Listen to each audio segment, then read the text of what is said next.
નમસ્કાર, હું છું પ્રિયા અને તમે જોઈ રહ્યા છો જનતા કી જાણકારી ન્યૂઝ। નજર કરીએ આજના સમાચાર ઉપર।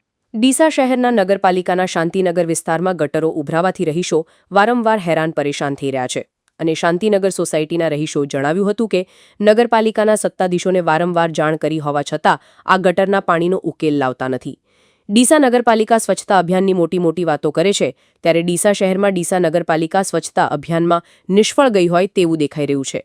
ડીસા શહેર શાંતિનગરના સોસાયટીના રહીશો ગટરના ગંદા પાણીમાંથી પસાર થવા મજબૂર બની રહ્યા છે અને સોસાયટીના અંદર ભૂગર્ભ ગટરો બનાવવામાં આવી છે પણ તેની મેન પાઇપનું જોઈન્ટ ન આપવાથી સોસાયટીની ગટરો વારંવાર ઉભરાવાની સમસ્યા થઈ રહી છે અને આ સમસ્યાને લઈને સોસાયટીમાં ગટરના પાણી ભરાવાથી મચ્છરો અને સ્કૂલના વિદ્યાર્થીઓને ગટરના પાણીમાંથી પસાર થવું પડે છે।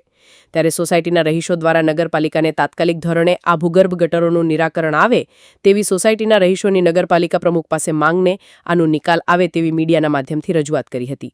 ડીસા નગરપાલિકા આનો નિકાલ લાવે તે જોવું રહ્યું। રિપોર્ટ ભરત ઠક્કર, ડીસા, બનાસકાંઠા।